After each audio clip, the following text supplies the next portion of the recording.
Hoje, 1º de outubro de 2025, quarta-feira, vamos continuar o estudo de Hebreus, Epístola de Paulo aos Hebreus, capítulo 6 da série Estudo da Epístola de Paulo aos Hebreus, por capítulo.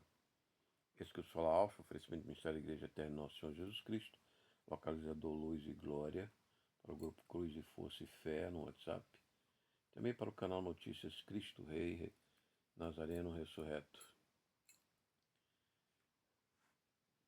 Esta parte do estudo e o livro de Hebreus tem um tema muito difícil de se expor. É preciso um pouco de paciência e tempo para entender a exaltação do nome de Jesus e da sua função como sumo sacerdote de uma nova aliança escrita agora não mais em tábuas de pedra, colocada em arca, num santuário como era o templo de Salomão e de Herodes, em Jerusalém, mas agora dentro de nós, no nosso coração, na nossa consciência de cristão. Cada cristão convertido é agora, com o batismo do Espírito Santo, uma nova arca da aliança. A lei está escrita em nossos corações, como foi profetizado e anunciado, que ela assim o seria. Então vamos começar a leitura e o estudo desse capítulo 6 com uma oração. Senhor Deus, abençoe nossa mente e coração para entender esse mistério tão elevado do sumo sacerdote Jesus Cristo e da nova aliança em Cristo no nosso coração, na nossa consciência, para que os cristãos jamais se movam da sua fé ou a negociem em qualquer preço outro tipo de fé e religião, senão de nosso Senhor Jesus Cristo, sumo sacerdote, Rei dos Reis, no trono, no altar celeste. Amém.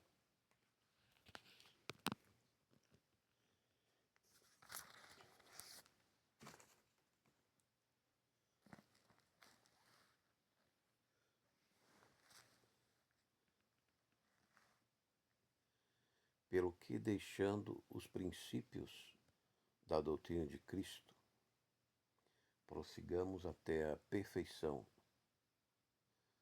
não lançando de novo o fundamento de arrependimento, de obras mortas e de fé em Deus. Então, essa doutrina, a igreja, a liturgia da igreja, ela é um fundamento, um preparativo do arrependimento das nossas obras mortas para atingir, como no capítulo 5, Paulo já nos tinha dito, alcançar a maturidade e a razão do uso pelos sentidos exercitados na doutrina cristã.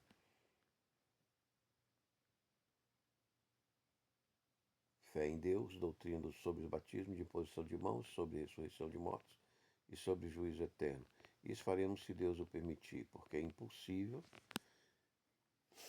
Então, o que Paulo está nos exortando é não ficar circulando sobre doutrina, sobre pregações, sobre palavras, sobre ritualística cristã e liturgias cristãs, mas servir e confessar o nome de Jesus, a sua exaltação e a sua mediação. Infelizmente, as igrejas têm desviado muito sobre essa questão de liturgia e têm colocado liturgias, intercessões de santos e de Maria muito mais frequente do que a compreensão pela consciência, percepção consciente do soberano reino de Jesus Cristo, do céu, da sua imediação e da sua realidade, da sua existência real. Então é muito comum hoje os filhos de pais e mães cristãs deixarem a igreja, deixarem a religião, deixarem a meditação, a leitura, o estudo bíblico, porque não dão valor ao estudo bíblico, não têm a percepção na sua consciência de que Deus é maior que toda a internet, todas as nações, os Estados Unidos, ou Rússia, ou China, ou Maduro, ou Venezuela, ou comunista, ou capitalista, ou banco, ou outro tipo de corporação. Deus é um poder em Jesus Cristo, poder soberano e celeste maior que tudo. E este é o maior poder de todos, e tudo gira pela sua permissão, pela sua concessão. Ele gera a vida, gera os frutos, gera a terra, gera todas as coisas e mantém até mesmo a nossa respiração. Assim Paulo nos indica em outras cartas. Isso faremos se Deus o permitir. A liturgia é um exercício, como a academia é um exercício, para exercitar a percepção da nossa fé, da nossa consciência em Cristo Jesus, pois Ele é invisível para nós. E precisamos então dessas muletas, desses exercícios, desse leite, que é a liturgia, que é a igreja, que é a meditação, que é a pregação, que é a palavra, que é o louvor, para que nós nos tornemos fortes, firmes, até o fim na nossa confissão da exaltação do nome de Jesus Cristo, somos sacerdote, Filho de Deus, nosso Redentor, e do céu, onde nós iremos morar eternamente no estado eterno, e que será feito com a terra também uma recriação em matéria eterna.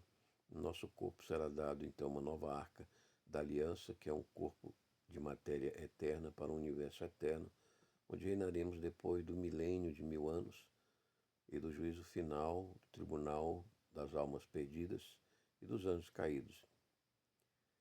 Porque é impossível que os que uma vez foram iluminados e provaram o dom celestial e se fizeram participantes do Espírito Santo e provaram a boa palavra de Deus e os poderes do mundo que há de vir, se eles caírem, sejam outra vez renovados para arrependimento, visto que eles mesmos estão crucificando de novo o Filho de Deus e expondo abertamente a vergonha.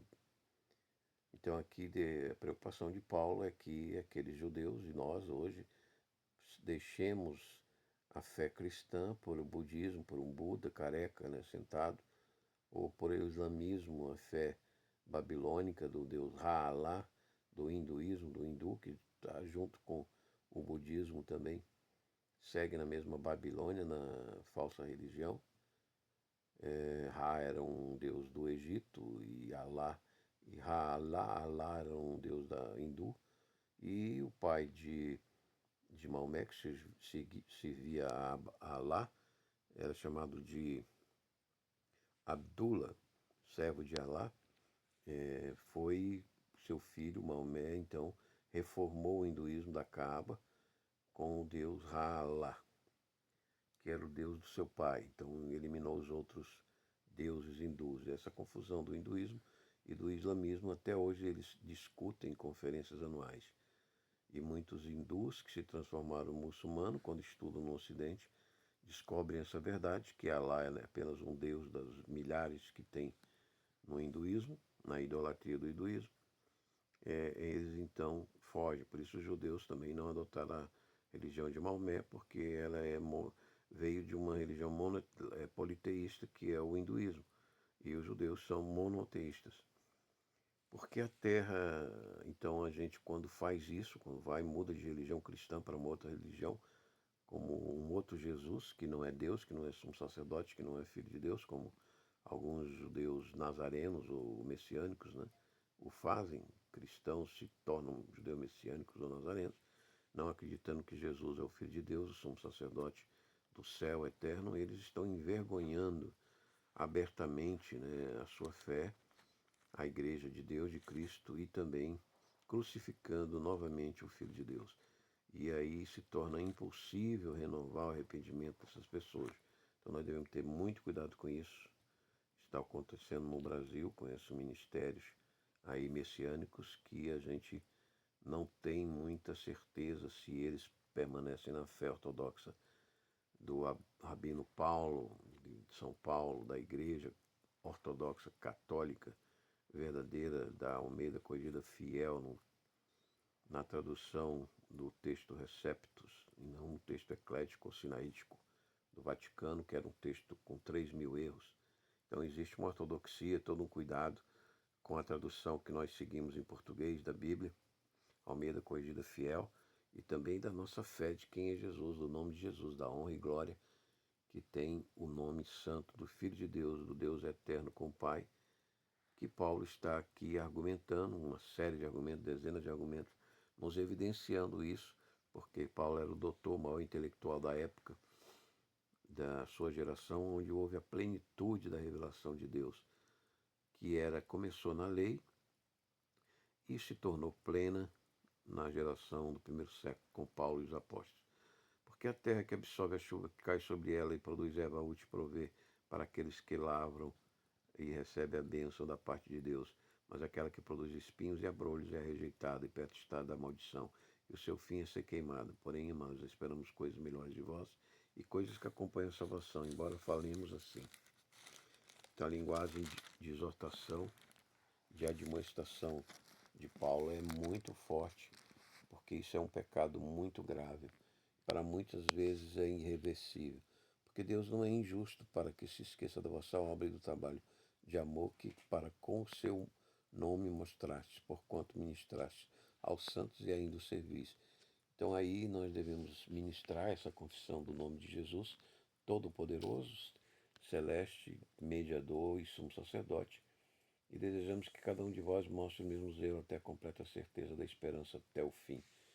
Então a esperança que temos e o descanso que temos é nessa fé de Jesus, Filho de Deus, e honrado como sumo sacerdote e Filho de Deus eterno, entronizado no céu, ressuscitado numa arca eterna que é o seu corpo glorioso, que nós receberemos depois da ressurreição de todos os santos, universal.